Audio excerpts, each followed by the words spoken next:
Yeah, g'day and welcome. Well, the first big key to the 2022-23 season is up. We have the fixtures. And I have gone through, to start this off,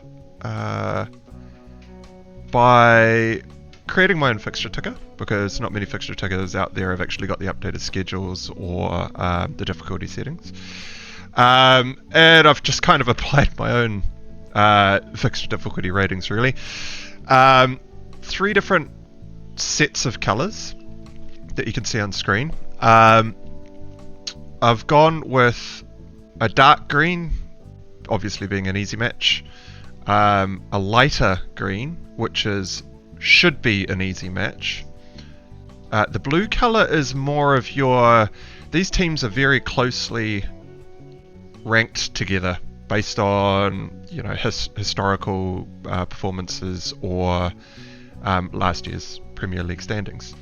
And so those games are more of like your tricky games where you're not entirely sure what's going to go down. Now, the first thing that might catch your eye here is I've actually got Man City at the top of my fixture ticker difficulty ratings. Yes, these are ordered. With West Ham as blue in the first game. Now, the reason I've chosen to do this, just to describe what the blue is to you, is West Ham are a bit of a bogey team. They finished quite high last season. They had a great season last year.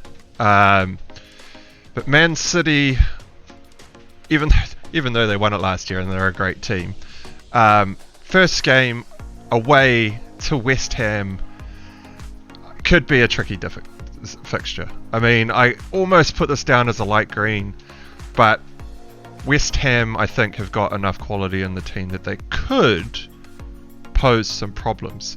Now, what I'm really highlighting here in blue is teams where you may consider captaincy, but they are not necessarily the best captain options.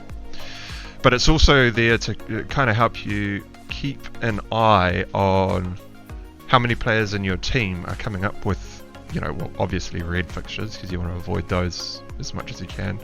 But also the blue fixtures are, you know, those are games that are just hard to call. I would expect Man City to beat West Ham away, probably 2-0. But because it's an away fixture and it's the first game of the season, you know, new players, new systems, new rule changes and subs and whatever Pepper's formulating on the training grounds in the background. I mean, West Ham might sneak a goal there. So, and it could end up 1-1. I mean, they could even, I don't know, steal a cheeky 1-0 victory, although that's quite unlikely. I would expect Man City to score. So, the other blue fixtures that I've got in my top 4 teams, so I've broken these down, as you can see, into 5 sections of 4 players for the first 6 games. 5 sections of 4 teams, in order of what I think is the easiest fixture difficulties, just across the first 6 game weeks, because last season it was very common to wildcard in game week 7. And so if we just run out the first 6 game weeks, by then, I mean, we can only really go fixtures over form here until, say, maybe game week 3 or 4. You'd want to see 2 decent games out of all the teams to get some sort of semblance of who's starting, what type of style are they playing, is there any formation changes, what are the new managers doing, is there any wildly different tactics that have emerged from the 5 sub rule? You may see like halftime subs from the likes of Pep and Jurgen Klopp and especially the top teams that are going to have quite a bit of squad depth. So you'll see here at the top we've got Man City, followed by Liverpool, followed by Arsenal, and then followed by Wolves as the first 4 teams that I think have got the easiest fixture run for the first 6 game weeks. Now, Man City is all green apart from the West Ham game, which I've put down as blue. I mean, the only ones down there that may I mean, this is just based on last season, obviously. Like, there's new signings. Newcastle are going to spend, well, should spend a lot of money, and their team should change a lot, and that may change their fixture difficulty ratings as we see them develop throughout the season. But going on nothing, we haven't seen any preseason matches or anything. The only things we can really go on is, you know, end of season form and where they finish in the table, really. And you can't take end of season form too much for a lot of the teams, because you have to look at what kind of situation they were in. Were they fighting for anything? Did they have, you know, Champions League spots up for grabs or Europa spots, or were they fighting for relegation and maybe just completely locking down their team to try not to concede? Or, I mean, the last couple of games of the season you can take with a pinch of salt. Half the teams are on the beach, lots of injuries, players are tired, wrecked. Like, you can't take a hell of a lot from the end of the season.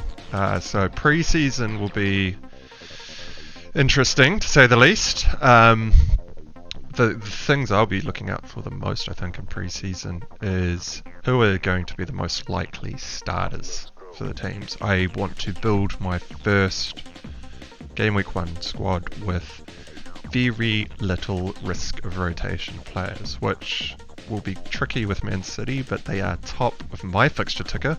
I don't know if they've made it to the top of anyone else's. I have seen a poll on Twitter that got, I think, about 50 odd votes in like a day or two, and it came out with like Liverpool being ranked as the easiest set of fixtures. Now, if I look through this, I've only put down Man United as a blue fixture for Liverpool.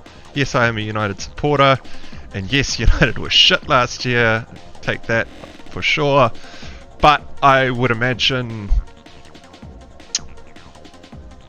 that you still have to say that Man United probably a top 7 team, maybe. You know, I would say they'll probably land top 7 and above. They may start the season very slow. The transfer rumours and all the different variations of players that could be up for grabs. I don't know how they're going to start training if they haven't got any players locked in. They've sold half their squad. all the experience is left. We're left with, well, for United at least, a pretty depleted squad with not very strong midfield or defensive options. So unless we fix that, that blue will probably go to a red. Probably go to a light green for Liverpool. But yeah, the other games there, you got Fulham.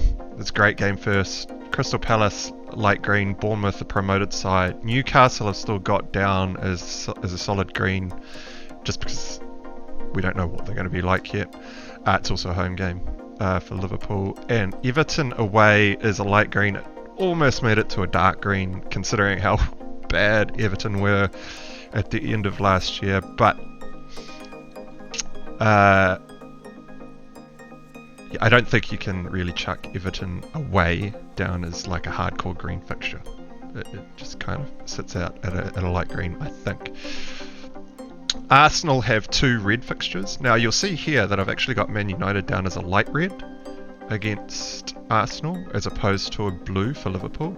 Now that's just because Liverpool is just way better than Arsenal. So Liverpool taking on United, we could be a bogey team for United. Maybe we, you know, third week in, we've found a little bit of form, we've got some good player, we're, I don't know, somehow clicking, and it's a little bit more tricky to Liverpool. But I fear that Arsenal's squad is a little bit closer in terms of skill level to United. So I've put that down as kind of a tricky fixture for Arsenal. You'll also see further down the list I've got United down in the 4th set of 5.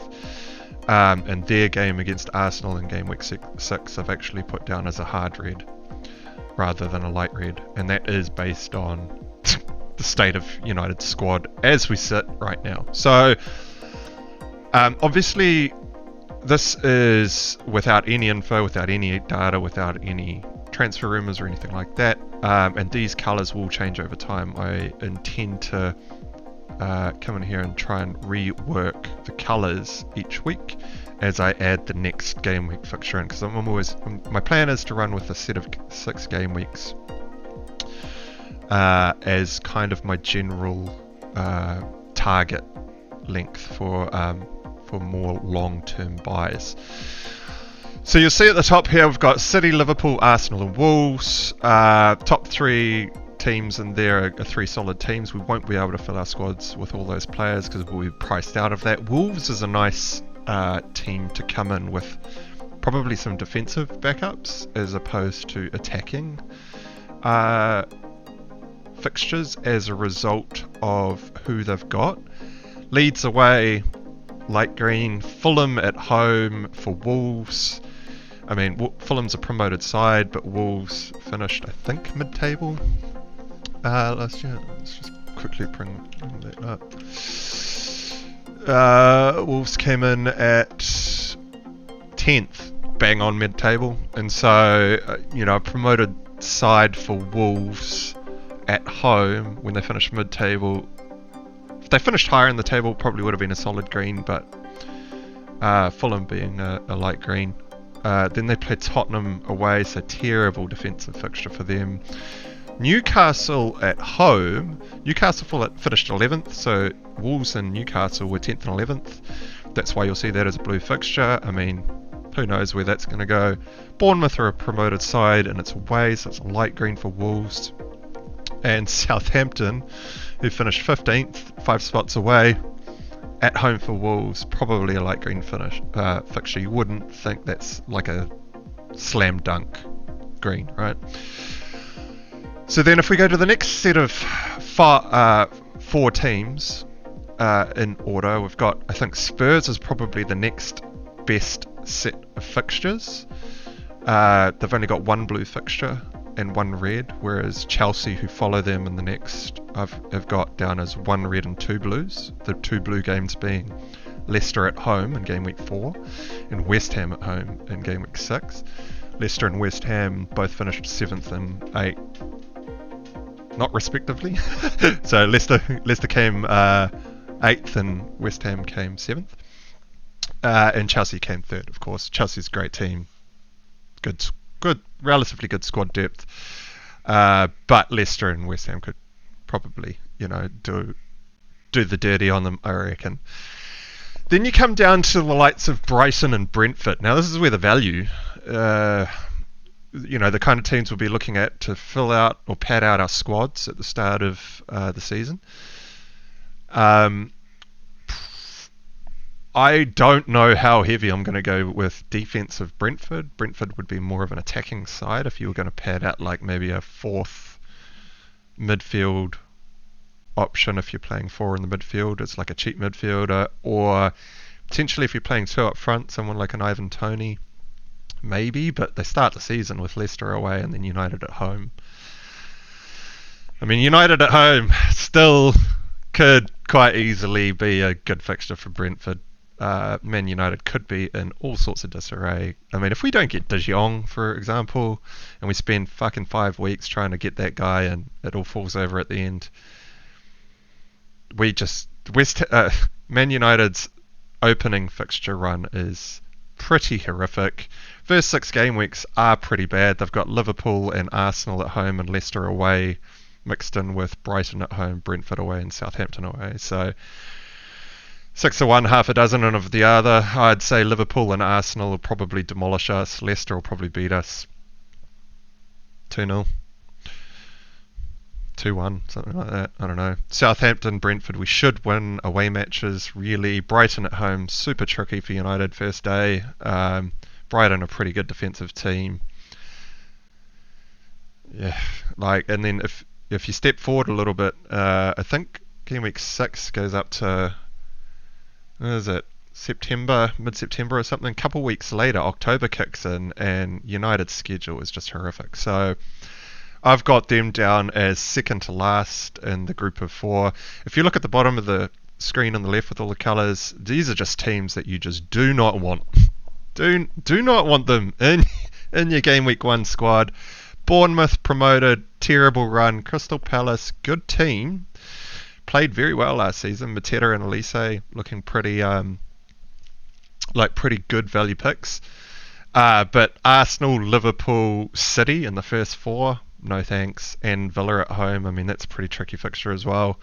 Then they maybe get a bit easier with maybe Brentford and Newcastle running out, but you don't want to be looking at these guys. Southampton, similar, play Tottenham, United, Leicester and Chelsea in the first five, with a game at home against Leeds.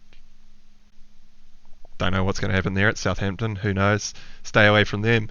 Fulham, promoted side, geez, they've Liverpool, Wolves, Liverpool home, Wolves away, Brentford at home, maybe, Arsenal away, Brighton at home, it's going to be tricky as well, and then Tottenham away. You don't want none of this, just get rid. Don't even consider them in your starting squads. I am not looking at any United players either.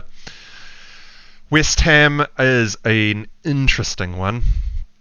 Across the first 6 game weeks, they are ranked in my bottom 4 in the sets of fixtures, but they have a very nice run game week 2, 3 and 4 where they play Nottingham Forest away, Brighton at home, and then Aston Villa away.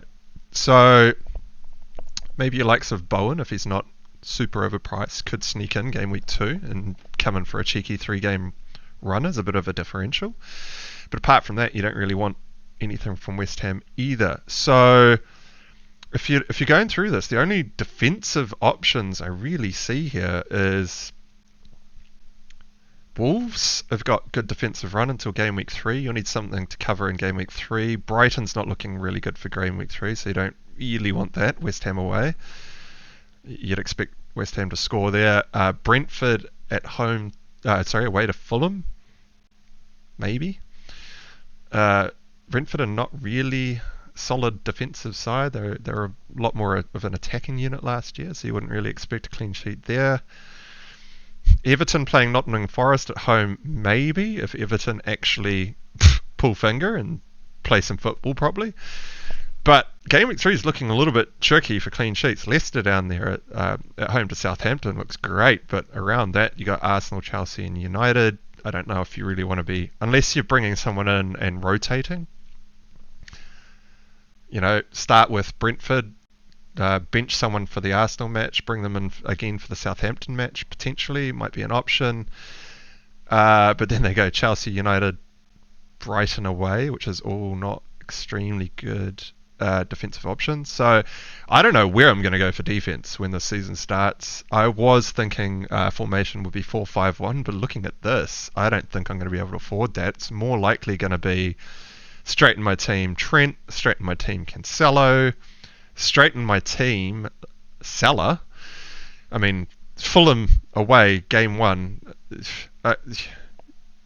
Well, let's move on to the captaincy matrix because that's probably a good segue. So off to the right, based on my fixture ticker difficulty ratings, I have pulled out in order your most likely captain candidates for each of the 6 game weeks.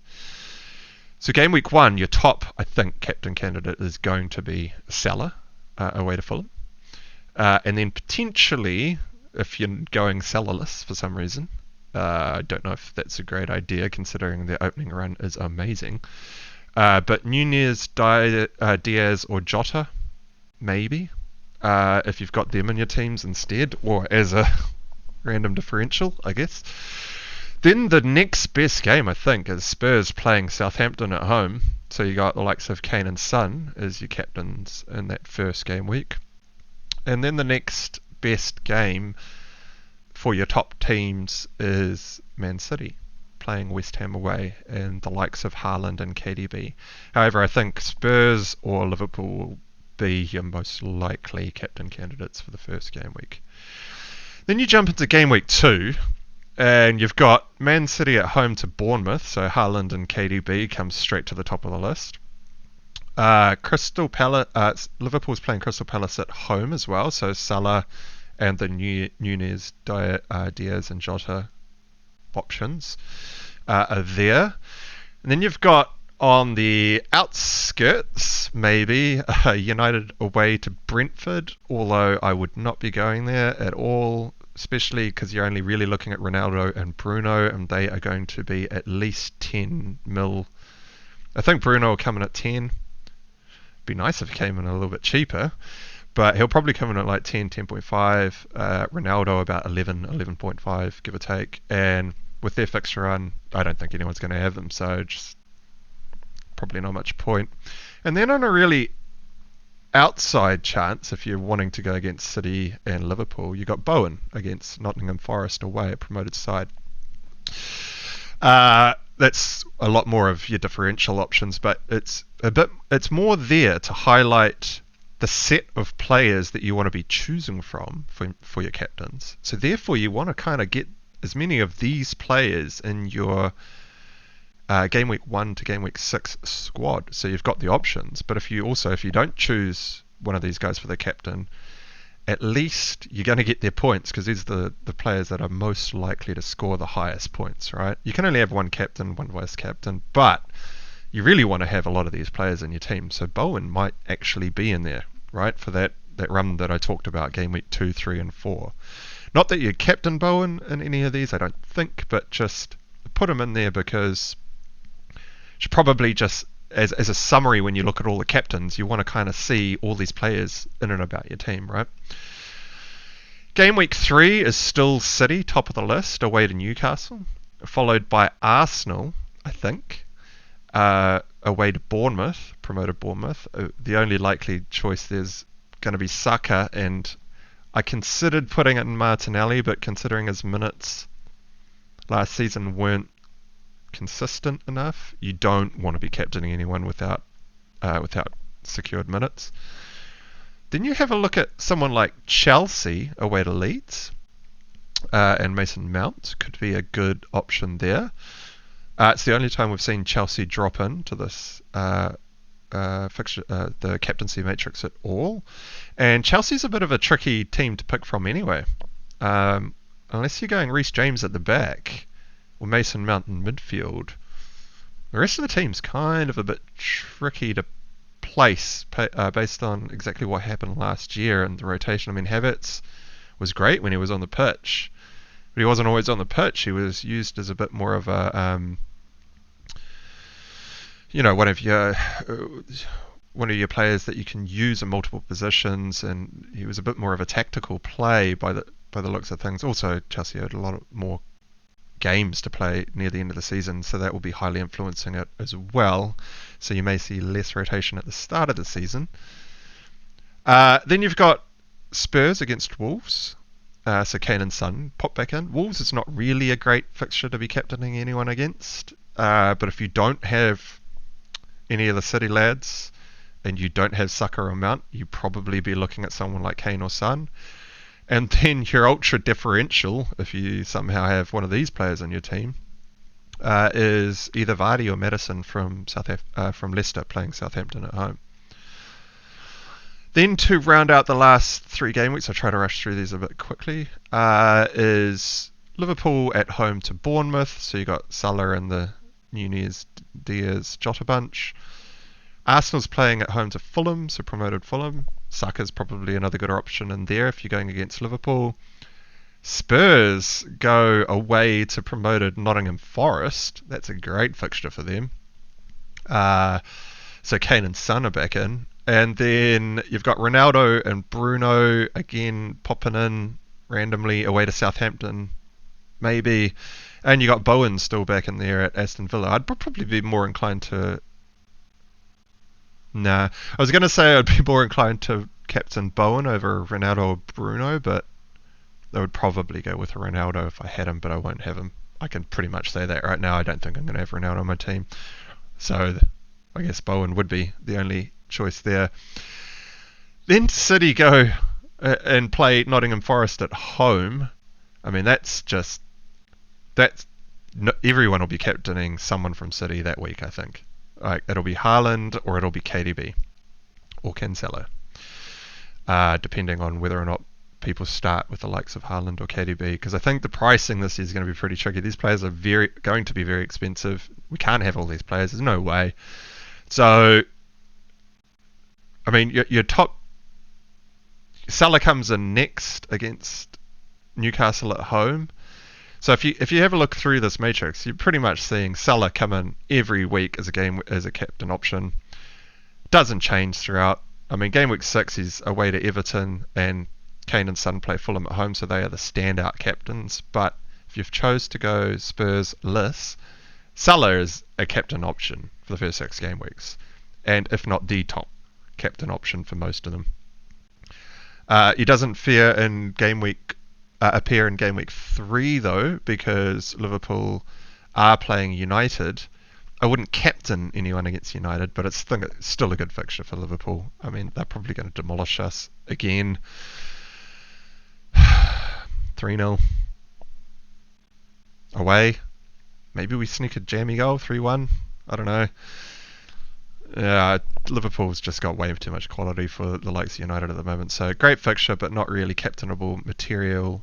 Doesn't make it on the list, but is still going to be in your team. So what you're really looking at here is you want Salah, you want either Haaland or KDB, and you want Kane or Son. Now you can't do that, really.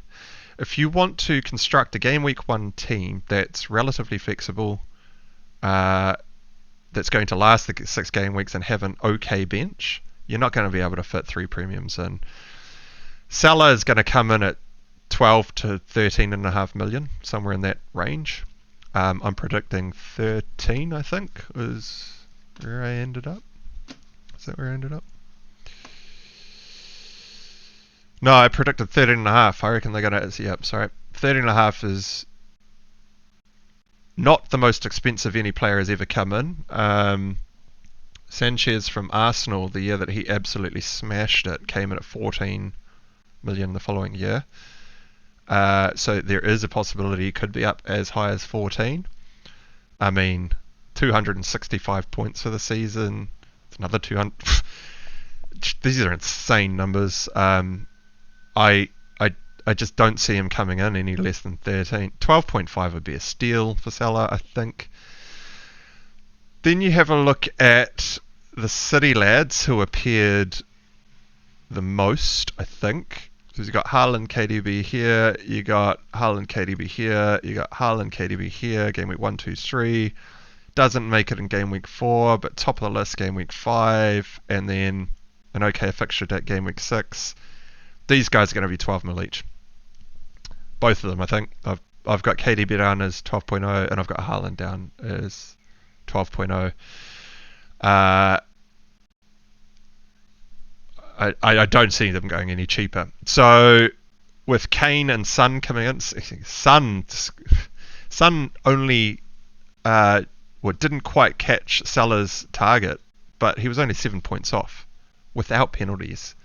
An insane season from Son. He just, what a tactician, eh? What a clinical finisher. Like, that's without penalties. Like, he's only 7 points off Salah. That's insane. So he's due a solid price hike.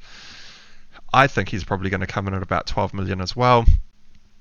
The community predicted price out there, most people are predicting about 11.5. I still think that's a bit too cheap, given how many points he scored last season. I mean, 230, 240, 250. These are crazy scores for the season.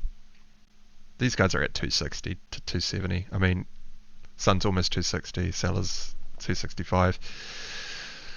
And I think Kane will come in at about 11.5, slightly cheaper than Son. So these are all premium price players. So there's literally no way you can have all 3 of them. Well, I say that now, I haven't seen any prices. These are all predicted models. But I find it hard to believe that we will get pricing for the next season in such a way that we'd be able to fit in Salah, Kane, and Haaland. Or Salah, Son, and KDB. I don't see it happening. Especially if you've got Cancelo and Trent in your teams locked in. They will be coming in at a minimum of 7 million. There's no way they'll be any cheaper than that. I've got Cancelo down at 7.5 is my predicted starting price, and Trent at 8.5.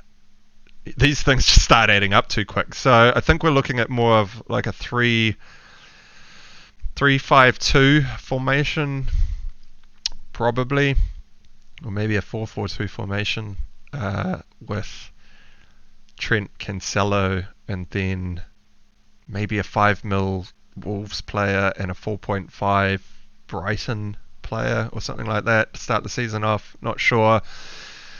But it's going to be very hard to fit three of them in. So there is a strategy out there to, flick between, trade out a player for a new captaincy option each week to bring in the best captain option. That is a very aggressive strategy. That does require the rest of your team to be humming along and not require any no injuries, no bad picks. All the players started. They all look good, in and around the expected assists, expected goals. I mean, you got to nail that first squad to be able to be flicking between captains that early on in the season. So what you really want to do is just go the top two across the whole first 6 game weeks, and it's Salah, Haaland, Salah, Haaland, Kane as my top options for the first 6 game weeks. So that just says to me I'm going Salah and either Haaland or KDB. And I'm just going to have to miss out on the Spurs action, probably. So there you have it. That's the first 6 game week fixtures. This is all we can really plan with at this point. Once the prices come out, then we can really get we could delve in. That's when the game will launch, though. We won't get any pricing. Well, we will get leaked prices for specific players leading up to game launch, as official FPL have done in prior seasons. But you won't get you won't be able to build any sort of team or know any pricing or have any ideas of what you're going to be able to construct without the game launching. I think last year it launched about a month out from kickoff, from game week 1, and so we may only be a week or 2 away from the game launching. So hopefully not too far. I haven't seen any prices being revealed online yet, so it might be a bit further away than I think. But that's it. The prices are out. Sorry for the delay in getting this out. I planned to do this first thing this morning, but any of you content creators out there that are running dual graphics cards that are not the same graphics cards, I'm running an NVIDIA 1080 Ti and a 730, an NVIDIA 730 as my backup graphics driver, just so I can have 3 screens running.